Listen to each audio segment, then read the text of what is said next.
You're listening to Foreword, a podcast from faculty at Trinity Evangelical Divinity School, hosted by Michelle Knight, Josh Jipp, Madison Pierce, and James Arcadi. Foreword invites listeners into the mission of Trinity Evangelical Divinity School through conversations with faculty, staff, and guests.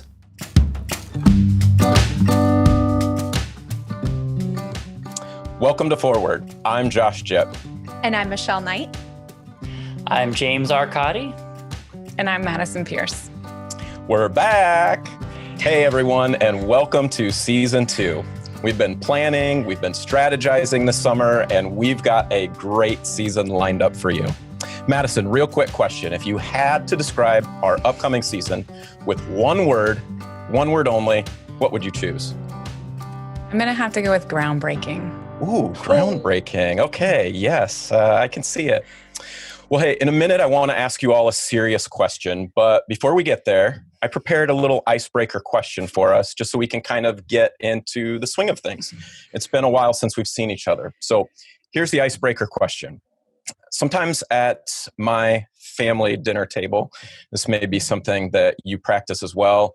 Everyone is talking, or it can be a little bit chaotic. And so we'll ask the question of, let's share highs and lows so that we can kind of catch up on each other's day. So real quick, what would be one quick high, one quick low that you had this summer?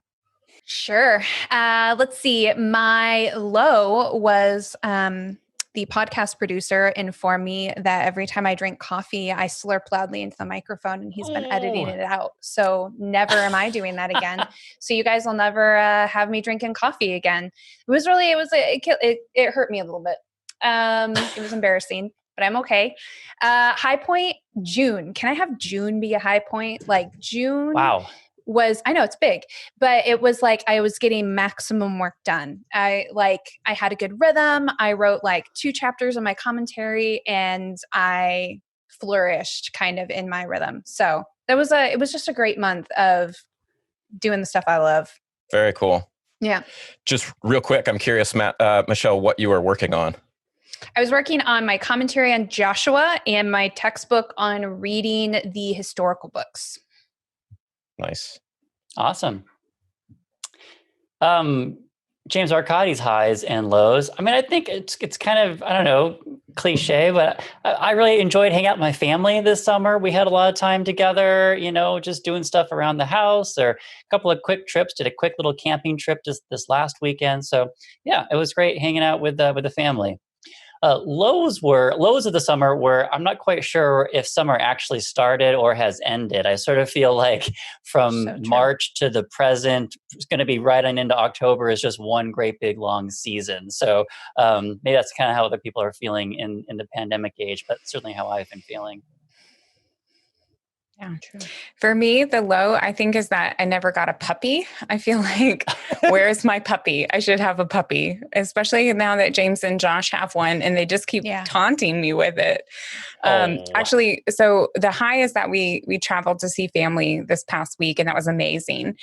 But on the tail end of that, it kind of corresponded with my lows, because we stopped at this gas station, and obviously we were super careful and all of that. But while we were stopping, Isla, our daughter, was she was upset. But suddenly these 2 puppies that were basically the cutest puppies I've ever seen in my entire life, they just appeared out of nowhere and were like licking and playing and stuff. And she was just giggling, like her mood was like completely transformed. And we got to play with these puppies. And so, but then I was reminded again that I don't have a puppy. So I think I might share mine with you, Madison. Are you over your puppy already? Good. Okay, good. I'm not sure. I don't want to. I'm not over my puppy, but my puppy could be my high and my low this summer. Yeah, it's a fair amount of work, is it not? Yeah, I mean, so for us, Buxton has definitely become part of our family. He's beautiful. The kids love him. I think Amber, my wife, loves him most of all. But yeah, the amount of the way it also has disrupted my sleep schedule has surprised me. It's felt like having so in the morning, our routine has often been, this is the high and low nature of the puppy. The low is I sometimes wake up at 4:45, 5 o'clock, because he's barking, and I take him outside to our backyard. And that's my low until about 5:30, where I realize I'm actually enjoying reading outside, seeing the sun come up, with my coffee, getting some extra reading in. So that might be simultaneously a high and low. So yeah, good. Yeah. All right. Well, life in 2020 has obviously been something of a roller coaster. I think we could probably agree on that. And there's obviously been some real challenges. We've alluded to some of those already for us as faculty, and we know for some of our listeners as students, real challenges that we haven't faced before as we are starting to get ready for the academic year. I was thinking today we could reflect a little bit on what some of these challenges are, as well as some of the opportunities that you think we'll be facing this year. And maybe if we're able, we could reflect a little bit on what we're trying to do together so that we can flourish in the face of all these challenges. That's great. So I know it's a little bit of a change of pace, but I'd love to hear, just we're all thinking about this probably every day, thinking a little bit of what's been going through your mind as we get ready for an academic semester in just about a week. So, yeah. One thing I could share, just it was kind of like an aha moment, I suppose, in terms of like my perspective on the coming fall. So, truth be told, I mentioned, the summer has felt kind of like just one long season and what have you. And I recall in early July thinking about this, the coming fall, and thinking about the different modalities of education that I was going to have to be working on, and the ways in which my summer felt like it was kind of getting sucked up by fall course prep and the like. And to be honest, I was a little grumbly. I was a little complaining. My wife was probably tired of hearing me talk about that sort of thing. And then, I don't want to over spiritualize it. If it was, God showing me something, or just kind of hitting this realization, it might even been by like looking at my class lists. But I sort of like realized there were students signed up for my classes, and like they were going to be there. They were going to show up to these classes, and they were going to whatever modality they could, whether it was, synchronous online or in person with masks and et cetera, et cetera, et cetera. Like they were showing up, and like, I kind of just hit me like, if they're going to show up, like I should show up as well. And so, Arkady stopped complaining and just like, put the work in to get these classes ready as best as can be done, given all the things that are going on. So I know there's a bit of a pivot point for me that has kind of helped me, through some of these through some of these prep things that I hadn't anticipated doing, whatever, a year ago or 6 months ago or something like that. But it's kind of, I guess, encouraged me to do the best that I can, given all the disruptions that we're having in our education. Yeah. I, being a super extrovert, am about getting to like like when you run on fumes in your car, like you're way past E and like you're really just not sure you're going to make it home. Like I think I'm about there in terms of like I daydream about just being in a crowded room and having everybody around me talking. Like I don't even want to talk to them. I just want the roar of a bunch of people around me.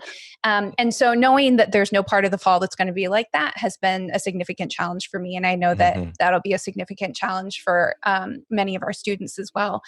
And even like I'm starting to grieve, like as some people will be, doing classes from afar, some will be in person, some will, be doing things digitally, even knowing like the faculty aren't going to be hanging out together and there's not going to be Josh playing pranks on Madison or like, me walking by and bothering, Dr. McGarry yet again, like all of those dynamics. I'm kind of really, grieving, I guess, missing some of those. But on the flip side, kind of like James, I've had a couple aha moments where like we have a new student in our program, and she is going to be able to join the program because of our synchronous course offerings. She doesn't live here, and she has the ability to start sooner than she thought because of that. And so it was also neat and to know that there are some students who actually have access to a seminary education in a way that they might not have otherwise. And so it's exciting to know that in the midst of this, like actually something redemptive and restorative and good is happening where people are having access to the things they need. So that was kind of an exciting minute for me. Cool. Yeah, I think there are similar realizations for me as I taught a course on, or a course I often teach on Johannine literature, but in an intensive format in the last couple of weeks. And yeah, I had students, like I have one student who's had to commute her whole program, but she got to be home and be with her husband while she was doing it. I got to teach on the road. Like I taught my class in like 3 different states because we were on our way to travel. So those are fun things. We had a student that's still in Korea who's coming in with us, and was able to join because of this option. So I think what I was going to say is, I think that this time has really changed my understanding of community, because in some ways it's diminished it, because I've forgotten what it really looks like to be present with someone and to be in this kind of embodied space. And so I feel like, I have to remember that like, this is not the way it's supposed to be. And that things will go back to normal. Like this isn't the way it's going to be forever, please. But it also has really enhanced my community because, I don't know about y'all, but it didn't seem natural to initiate some kind of like video call with someone or, in another place before this. Yeah. It certainly was something that we did, but I feel like because this is such a natural option that my community has expanded. One of the examples is like I've been involved in a writing group with a bunch of women via IBR. And Michelle and I are involved in a commentary group of women who are writing for IBR. And so I feel like those are kinds of things that just wouldn't necessarily have occurred to us before. But because we're on Zoom, we're thinking like, great, I can connect with someone. And this is more meaningful than, the other kind of ways that we've connected before. But yeah, so yeah. Yeah, to follow up on that, I was talking to somebody on Twitter and he was like, let's do a Zoom call. And so there was a guy from Southeastern Seminary, there was me, and then there was 2 people in Australia. And we all just got on and chatted about this new book that was released. It was Chris Madison. But it was so fun to just chat with these international scholars like it was no big deal. And so that I'm glad you kind of highlighted it that way. It was so easy all of a sudden to reach out in new ways. And I have been able to have some of those kind of international encounters, which has been really neat. That's really cool. Full disclosure, and I will only say this one time, I'm on research leave, so I'm not doing this upcoming year. But in the past, I've a couple of times invited other scholars into my class who weren't able to be present physically through technology. That obviously seems to be a thing, kind of like Michelle and Madison, as you're both describing, something that's, I think we're seeing a lot more people are doing that now.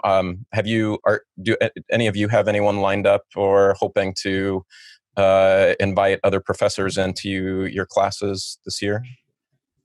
Yeah, I'm bringing in some other TEDS faculty to some of my classes, but I'm also speaking in several classes doing that from the flip side.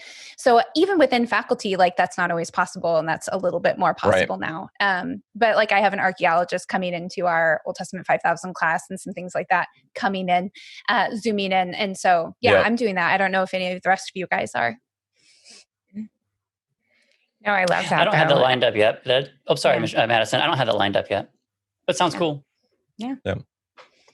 So some of you alluded to this already in response to my question, but I'm curious how you would answer this for students right now that are coming back to TEDS, and maybe they're feeling some apprehension in terms of this is difficult, or this isn't exactly what I envisioned my theological education being, and I miss the classroom, or I wonder about the loss of normal chapel and community life. I'm curious to hear what you might think are just some good practices or responses that I think we are already sort of pressing into some of these, but that you might maybe would encourage students to press into as well as they get ready for the year. Yeah. Madison, I really appreciated what you drew out about how we have to keep reminding ourselves that like this isn't our new normal, because I think occasionally I kind of forget how like deep, as you said, like deep relationships should function and the way that I should be reaching out to people. And so I'm glad you remind me of that. And I think sometimes that would be helpful for our students too. Just the reminder that like this is temporary, Lord willing, and that we need to be seeking out opportunities to continue growing in safe and deep ways. But I do think it is important to give ourselves and students continued opportunities to kind of grieve the loss we're experiencing. Because frankly, as much as we're getting used to this, it's not taking any less of an emotional toll. And I think occasionally the longer this goes on, the harder we are on ourselves about like, we'll just get over it. This is just how life is. And to some extent, sure, we're all getting better at it, but we are still deprived of like some of the basic things that really make this great. And so I think that it's good for us to kind of come together and be like, we are mourning this, but we're not in this alone. And as a community, like, let's fight to make the most of this and creatively figure out ways to assess it. And for me, that's been helpful to not feel alienated. It reminds me that I am one of, thousands of people that are connected to Trinity that are desperately trying to figure this out. And we're all kind of mourning this together. And just being able to not do that alone, I think is something that we, as well as our students, will benefit from.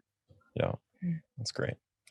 Yeah, that's great, Michelle. It's really encouraging to hear. I guess for my own sake, the message I would communicate to students as well as to myself is just to focus in on like the calling aspect of this time and this season. I mean, I think theological education, the seminary formation that students are receiving at TEDS and that we're trying to participate in as faculty. I mean, these are things we've been called to, I think, by God. And and that call doesn't like diminish necessarily or go away just because things get a little trickier or get harder or even get a lot harder. And I imagine that there have been other times and other places, in the world and in church history where it's been even way harder to do theological education than what we're experiencing right now. And yet, those people who came before us answered that call, got the training, got the formation they needed to go out and preach the gospel. And so I'm trying to remember that for myself, that,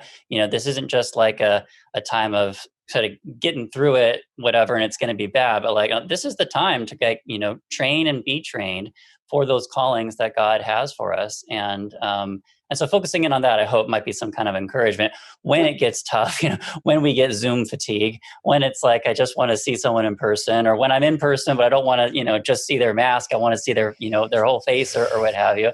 I mean, this is the time we have for theological formation. And I think focusing in on that call hopefully will be helpful towards,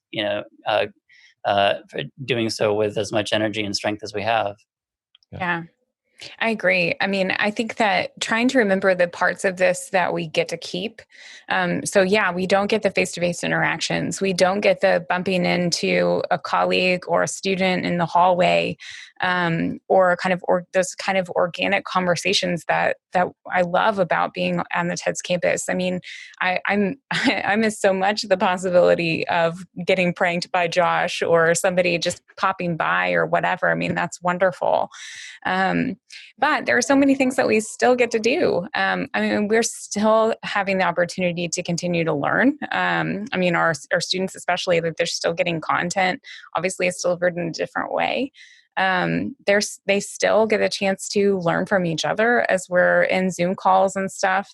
And I mean, and we as educators get the opportunity to learn about how learning works. And I think that learning how to do classes on Zoom actually gives us the opportunity to understand what does and doesn't work in a new way, so that we can pick out the pieces and kind of, analyze what we're doing and see, why does this work in person? What is this valuable component of the learning experience? And why is it that I can't get that in this current mode? And so it's more like we just have been doing stuff. I mean, or I would speak for myself. I've just been doing some stuff. And now I can kind of think through like, why does the stuff that I'm doing work or not work? And how can I make it work here? I don't know if that makes sense. Yeah, totally. Yeah. Totally. Because it is like a new pedagogical landscape. And so all of a sudden, like we're all thinking about teaching again. So if any of us were getting lazy, and I'm not saying that of anybody here, but if any of us were just like doing things automatically, all of a sudden we're doing it really thoughtfully. And hopefully that'll strengthen TEDS now and forever. Yeah. I think those are really good points. My fear is that by being on research leave, I'll just get totally left behind. Oh, are you on research leave, Josh? What a surprise. Did I had no idea. I mean, it's kind of part of my identity for this year, but I've thought the same thing. Like people are going, whether they want to or not. I mean, obviously, no one's signing up for this. They're going to learn a lot in terms of what you were saying, in terms of new skills with regard to pedagogy, critical reflection on what they've done in the past. So I was this year. I've tried to read The City of God about 3 times. In my adult life, and have never been able to make it. And I started it again back in the spring before COVID hit. And right when COVID came, I was kind of still in the early books where Augustine's reflecting, at least one of the things he does, on all the suffering that Christians have experienced in light of the sack of Rome and so forth. And I struggled, I appreciated, but also struggled with some of his response to make sense of the suffering. I struggled with it at times because it felt like maybe it could acknowledge a little bit more the aspect of grief and lament. And sometimes I was a little concerned about valorizing suffering too much. Mm. But at the same time, I also, like, as we were experiencing some of our own losses as quarantine had just started, thinking about ways in which, he was arguing that, suffering and difficulties often have a therapeutic sort of function that wean us from earthly attachments which are not, to be at least our ultimate hope and love and joy. And was thinking about how many, I want to acknowledge, as many of you have already, like the real loss of community and going to church and so many different things that I don't necessarily think are good in and of themselves. And yet trying to look at, like, is there a way that God is working in the midst of pain and suffering to teach me new things, to wield me, to maybe wean me from loves and attachments that aren't ultimately healthy. So I don't know, for me, that's sort of like a careful, like a fine line to walk, but it's one of the perspectives I've had as I've sort of just dealt with some of the losses that I think we've all gone through. Yeah, that's cool. Well, maybe just one more question. What would you say, some of us, if you're a student at TEDS, you've obviously made a huge life decision, signing up for theological education, the cost in terms of the finances, the labor, moving, so many things. You've already counted the cost. In some ways, you're already living into, right, Jesus' exhortation, take up your cross and follow me. Just in your initial decision to say, I need more theological education. There's obviously a lot of churches that might look at that and say, why? How are you going to be a better baptizer, of people, by going to seminary? How are you going to be a better administrator or executive leader? How are you, on and on it might go. What is theological education really going to do? So maybe you've already reflected some on your own, how you've pressed into vocation being something to refocus on during the season. But what might be just sort of a brief reminder you might give to some of the students as they're starting back at TEDS this semester? Yeah, that's a great question, Josh. I keep thinking about what a unique time it is. And the fact that if there's ever been a time, in the same way that we're all having to rethink pedagogy and the way we teach, everybody's having to rethink the way they do life. They're having to reassess their priorities and decide how to, raise their kids, and making big decisions about schooling and all sorts of things. And so if there's ever been a time for people to be re-examining their priorities and the way they think about things, it's now. And so it's the time for us to be training students how to think well, to be evaluating things, and to have a theological reasoning that can guide them in that, not only that decision-making process, but guide them in shepherding others who are going through this process. Because frankly, right now, there are so many competing voices. America in particular is extremely polarized. navigating the different claims and thinking through things critically and trying to listen well, but also humbly and critically. All of those skills are seminary is an ideal place to kind of have a foundation in reasoning through different positions and things like that. And so it strikes me as just a really important time for us to be forming people into great thinkers who can then turn around in their various contexts and help people to continue to think well. Yeah, that's good. Yeah, that's a great point, Michelle. And I was kind of thinking similarly on that sort of last point you were making there. And I mean, I think one thing that we are trying to do at TEDS, both just by modeling as well as intentionally, is trying to experience some like charitable disagreement or charitable discussions on topics of great importance, but that people have really deeply held different opinions on, different perspectives on. And as you mentioned, I think that, nuance and, a diversity of voices is not something that's going all that great in Western culture at large, you might say. But I think when you study theology or you do your biblical studies or what have you, you realize it's a lot more complexity to issues of great importance than sometimes is apparent at first blush. And one thing that I try to do in my classes, and I think you all do as well, is try to encourage this like wrestling, but like wrestling together, not wrestling against one another, but like, it's a tag team wrestling event, so to speak, where we try to address the challenges, address the problems, address the theological issues, in order that we all might seek the truth that God has revealed of himself in the world and through scripture also. So, I mean, I think this is an imperative time, or a really critical time for us to continue to do that, to disagree, to think hard, but to do so charitably, to do so, in love and in respect for our neighbors, for those like us and those unlike us. And I think that's something that I'm, kind of living into more, trying to think more about in this particular season that we're in, where things are already, kind of intensified for various reasons, across the globe. Yeah, that's great.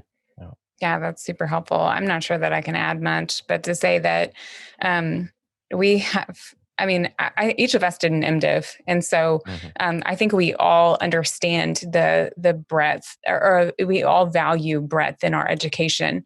And I think that one of the things that I've been thinking about is just all of the courses that I wasn't sure that I needed when I was taking them ahead of time. I've been counseling students and advising about them starting up or what program they should do. And I find myself more and more sending people toward an MDiv. And one of the ways that I kind of back that up is talking about, the gift that my counseling courses, for example, have been to me, as I inevitably have been counseling people, especially in the last 6 months. My students are going through this difficult time, thinking through how rich my courses on, anthropology and, kind of cultural sensitivity, how important those have been, especially as the world becomes more and more globalized, as we have conversations about our unity and diversity. And some of that touches on what James is saying. So for me, it's, one, the people to whom we're ministering, they're in the thick of this too. And so I think that although like some people may have personal, like really significant circumstances that lead them to make the decision to step away for a time, and I don't judge that for a second, but keeping in mind that you doing your ministry and you doing your training in the midst of this allows you to speak to what your people are facing in a different way than, kind of withdrawing and resetting and all of that does. And again, no judgment if you need to take a break, but pressing forward alongside the people in your communities that are pressing forward, I think is a really valuable thing. And this comes back to what you were saying, James, about if they're showing up, so should I. Likewise, if your professors are showing up, if your congregates are showing up, then so should you.